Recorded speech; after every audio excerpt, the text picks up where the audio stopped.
You're tuned into Bayrak International Radio. My name is Jan Ghazi, and in the studio now, I'm very happy to have a special guest with us, all the way from the UK, here on holiday, but taking time out to chat with us here at Bayrak. I have Ömer, or more popularly known by his fans as DevilC. First of all, Ömer, welcome to our radio station. Hi there, John. Thank you.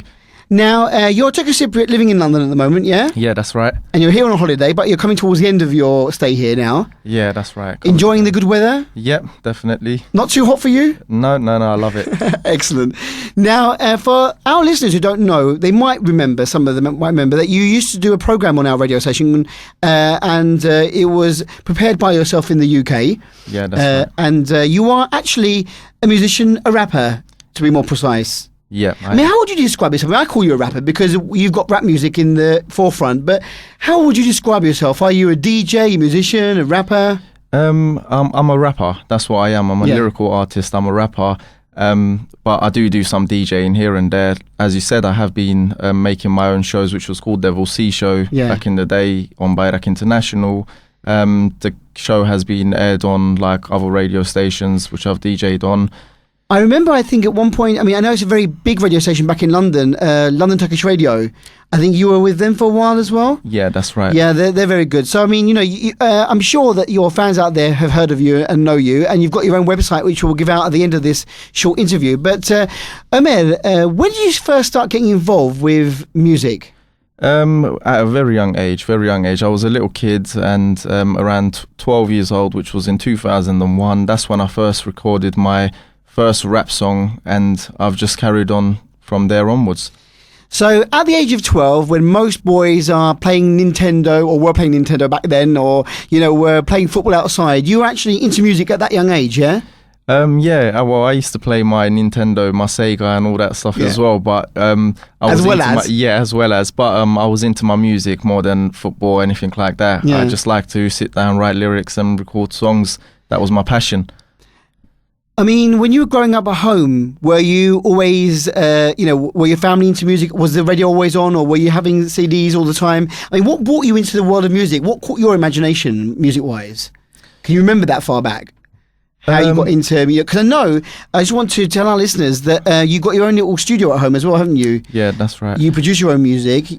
And so, I mean, what inspired you at the age of 12? Looking back at it, what I can remember is I always just wanted to have my own song. I just always wanted to. I used to listen to music, and I always used to think I want to have my own song as well.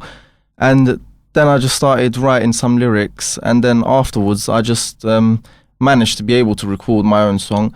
And then I thought, hey, I'm actually pretty good at this, so I might as well just keep it up, and I did. And now, all these years down the line, 14 years down the line, let's say, you've got 3 albums, is that right? Yep, I've got 3 solo albums. I've had other albums that I featured on, like group albums, this and that, but this is my 3rd solo album, which I bring out, which is called 61 Kenara. Before that, my first one was called Gecenin Büyüsü. Then I bring out Damgalar Mixtape Volume 1. And then, this year, which was released in February 2015, 61 Kenara came out. Now, again, something that's unusual that our listeners won't understand or will not know until I tell them now is that you actually sing predominantly, mostly in Turkish, don't you? Yeah, in Turkish. Which I find really, really amazing because I was born and brought up in London, like you, and my Turkish was awful, was terrible, until I came to Cyprus. But you are fluent in both Turkish and English.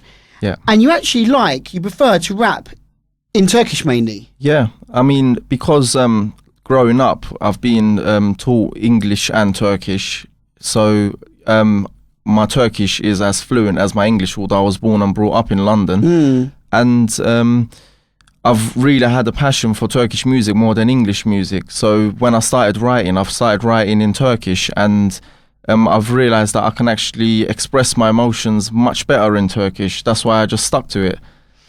Well, I think Turkish is a very rich language. There's lots of words for one emotion or one thing. So you can play around with the words and find the ones that express what you're feeling. And I think that, I mean, some of our listeners might roll their eyes and groan and go, oh, no, not rap. But rap is very popular. And actually, I think one of the most expressive types of music, because when you're rapping, and you rightly mentioned this before when we chatted off air, that in a normal song, you got a verse and a chorus, and you can't really, you got, like, I don't know, an average song 3.5, 4 minutes. But with rap, because it's so fast, you can actually fit in quite a lot of lyrics into one track. Is that right? That's right, yeah. Because like we said on the TV program, like in a normal song, you can actually have a song finished by literally even 12 bars. But in a rap song, 12 bars doesn't even finish your first verse. So you have to write a lot of lyrics and, express yourself in so many different type of words. And, you got to get it to rhyme and this and that. And yeah, like it's a harder job than writing a song. It actually is, but it's more fun. More challenging. Yeah. And it allows you to say more as well, in a way. You can get more lyrics out, express yourself even better. I think when we listen to, we're going to have a track of yours at the end, which is in Turkish, something different for our radio station at the moment.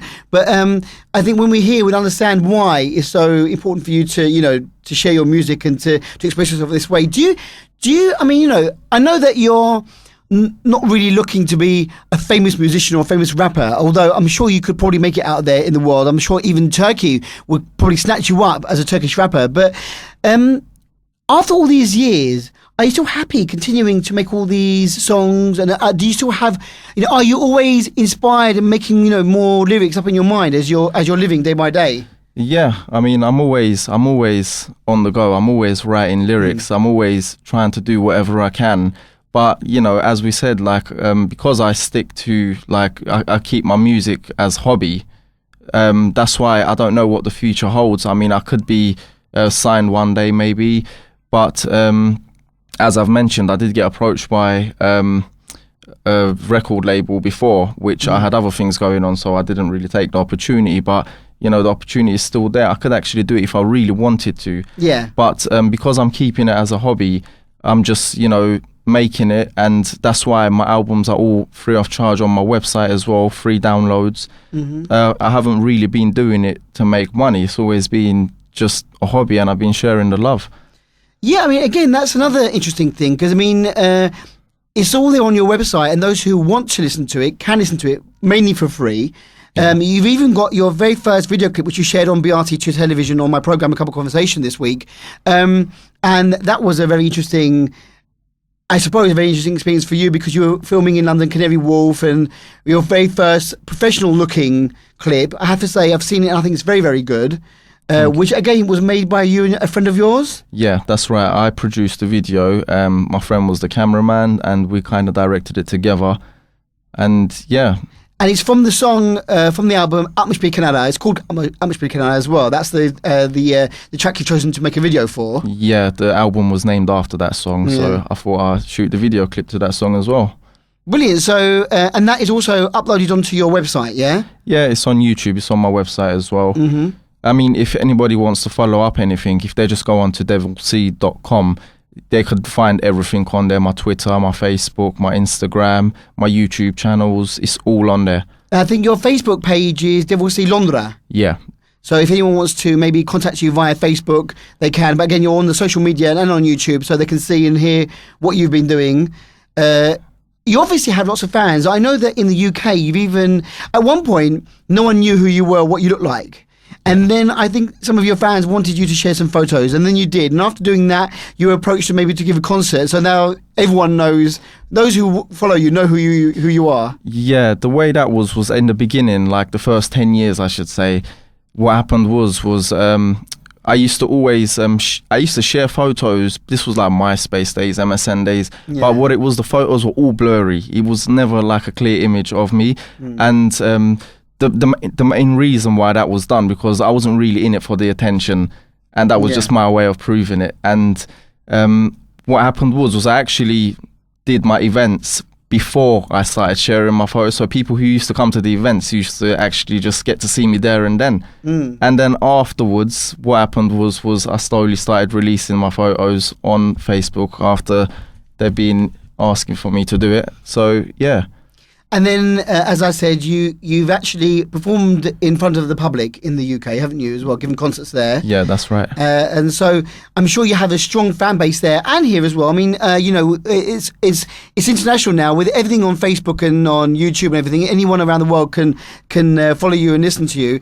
We're going to hear from the album now, and you've chosen the track that you want to share with our listeners, and it's a Turkish track. Most of them are all in Turkish anyway, with I know a couple of tracks have got a couple of verses in English. Yeah, that's But you don't want to share them. But this is a Turkish track. What's the name of this track we're going to hear? This one that we're going to hear, this one is actually a single that I released straight after the album, which is called Eksik Olsun Aşkın. It's a bit of a pop and rap mixture, and I'm pretty sure my listeners will love this one. So, do you think this is more commercially successful than the others because it's a bit pop and rap as well in it? Maybe something that everyone can like. It's a bit different, I should say. It's a bit different because the album tracks, they're more like hip hop, whether this one is more like pop rap mix, and it's really like suitable with the weather, summer holiday song. Right. Okay, so this is going to be a treat for our listeners now. A Turkish summer holiday song for everyone here in North Cyprus. But as I said at the beginning of the interview, you're only here for a short while, and in fact you'll be leaving soon. So I want to say thank you very much for taking time out to come and here at BRTK to share your music and your video clip with us on BRT2 television, and now here on Bayrak International Radio as well.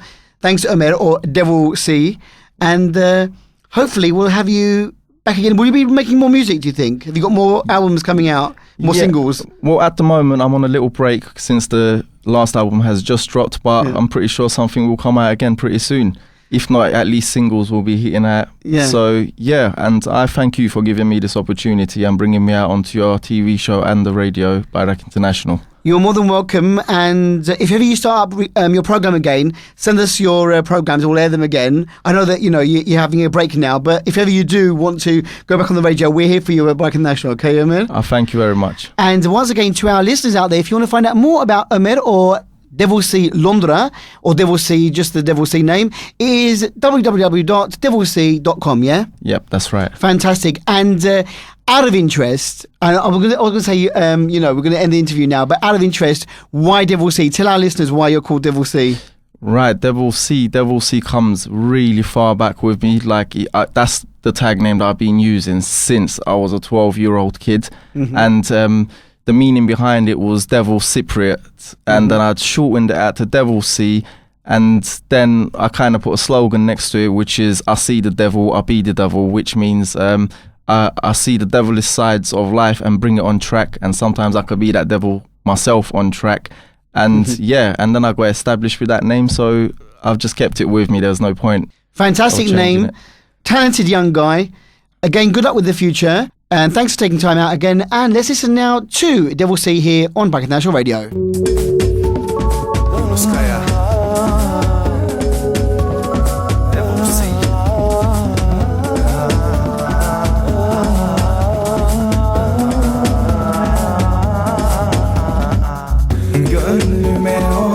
Saptın, yaktın, beni benden aldın, benimsin sandın. Yar beni ellere sattın, yaktın, eksik olsun aşkın, aşkın. Yanar dururdu özlemin, arar dururdu gözlerim, batar vururdu sözlerim. Ben seni çok sevdiydim, bir sen vardın benim için. Bir de çektirdiğin işkencelerin, sorma artık özlemlerde miyim? Seni unutmak için ben neler çektim. Çok şey öğrettin varlığınla, bundan böyle yokluğunda arama. Ve de suskun kal fotoğraflarda, dönerdim belki kandırırdın sandın. O günler geçti